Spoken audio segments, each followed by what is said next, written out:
they currently have 6 guys that are averaging double figures in the entire season, including Nick Smith with 11.3 points per game, Jake LaRavia with 12.5 points per game, DeAndre Ayton with nearly 17 points per game, same thing with Hachimura, nearly 17 points per game, Reeves averaging 31 points per game, and Luka Doncic putting up an astronomical 41.3 points per game. So again, depth all across the board here offensively, not to mention their defensive depth. No, they might not be the best overall defensive team, but their current bench unit is the best bench unit defensively in the entire NBA, having the best defensive rating. And again, no matter where you look and no matter who you point to, they have a lot more depth than many gave them credit for. You know, many fans even claim that they had no help to give Luka Doncic or LeBron entering this season, that Austin Reeves wasn't a legit third option, that they should trade him so they could get some depth, that DeAndre Ayton wasn't a good addition for them, that Marcus Smart was washed up and wouldn't help their team, not even on defense, that Jake LaRavia was in fact a nobody, like many fans claim and like the Minneapolis crowd claimed, even that Anthony Edwards did not know who he was,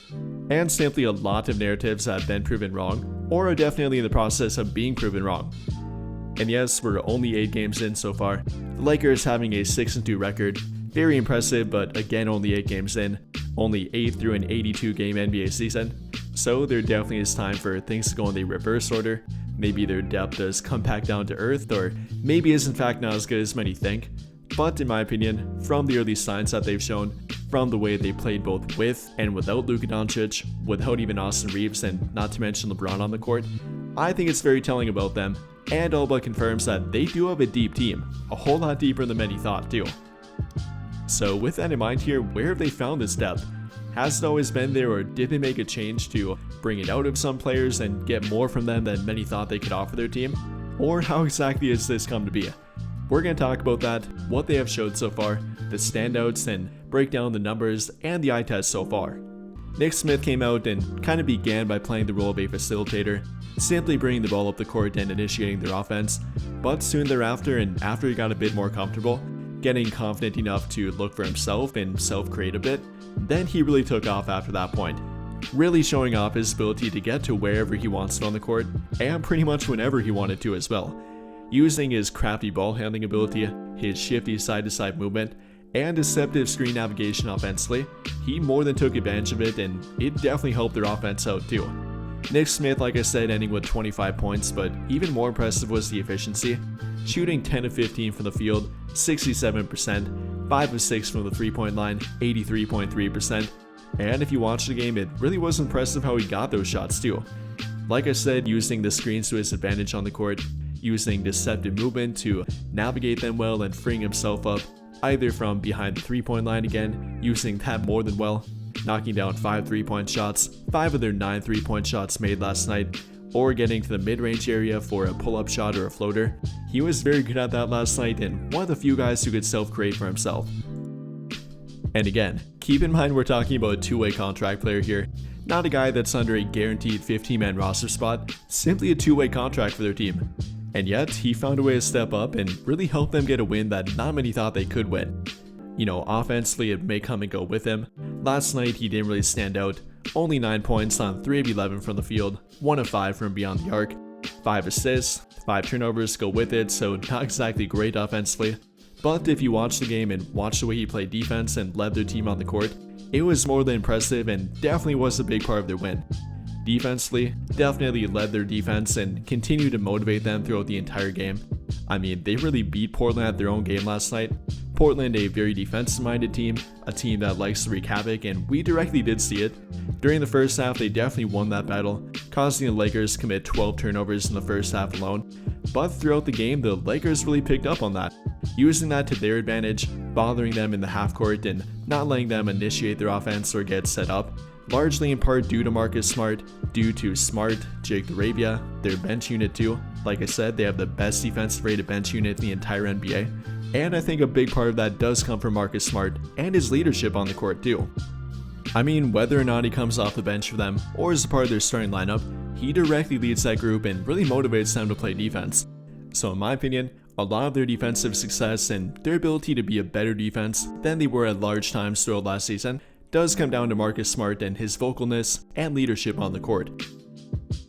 But it's definitely not only him, and talking about the way they got Marcus Smart, not only got Marcus Smart but also got DeAndre Ayton and Jake LaRavia was from letting Dorian Finney-Smith go. A guy that I thought was very good for their team, but they pretty much split his contract into 3 different contracts: Marcus Smart, DeAndre Ayton, and Jake LaRavia. All 3 of which have been absolutely great for the Lakers and a big part of this depth that we're talking about. So apart from Marcus Smart, then talking about DeAndre Ayton, I mean, the guy's currently averaging 17 points per game for their team, and that's been playing without Luka Doncic for the most part, only playing 2 or I guess kind of 2.5 games with him up until this point, even 1 game last night without Austin Reeves and Luka Doncic. So I think that's very impressive and very telling about what Ayton can and has been able to offer their team. Dropping a team high 29 points last night, showing that he can step up and be a 2 or even number 1 option for them when they really need it,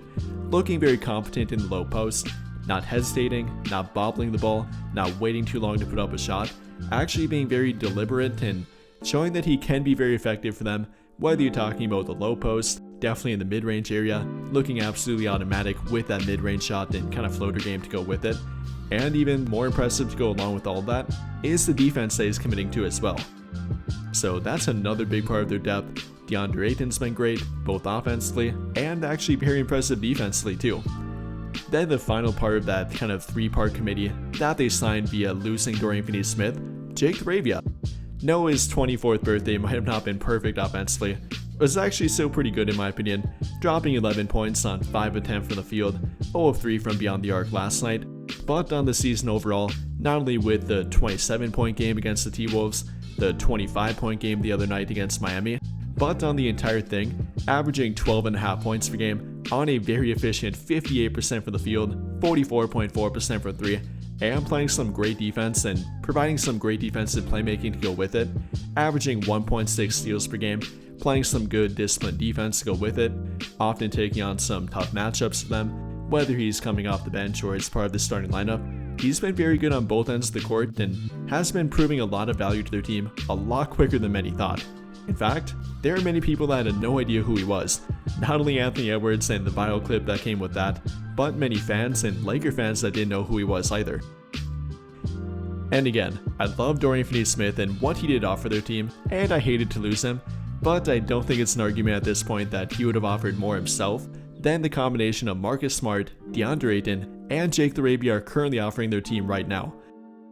So in my opinion, between the 3 of them and the legitimate two-way performance they have given their team, the two-way value they have offered them, something of which they had very little of last season, pretty much nothing outside of Dorian Finney-Smith, at least in regard to their role players, I think it's been tremendous value and really invaluable to their depth. But even apart from those 3, or even Nick Smith Jr., who I talked about before, can't forget to mention guys like Rui Hachimura, who has been great for their team and quietly has put up 17 points per game, has been their 2nd option, 3rd option, 4th option, doesn't matter, he's filled that role and has been very efficient in that role too. Currently being the most efficient wing player on their team, shooting 59.3% from the field. In fact, he has yet to shoot under 50% in any game so far this season, playing in all 8 games for them so far, remaining very durable, remaining effective for them on offense, and even playing some decent defense in them too, shooting 45.5% from the 3-point line, maintaining that efficiency from not only last season, but even dating back 2 years now, is one of their best 3-point shooters at this point, is one of their most reliable offensive players in general, probably one of, if not the most reliable role player on offense in general, and has really become a figment of their entire rotation. But I think that'll pretty much do it for this one. And if you enjoyed the video, then I'll greatly appreciate it if you dropped a like, subscribe to the channel if you have not already, and hit that notification bell to never miss out when I upload a video. But as always, thank you for watching, and have a great day or night.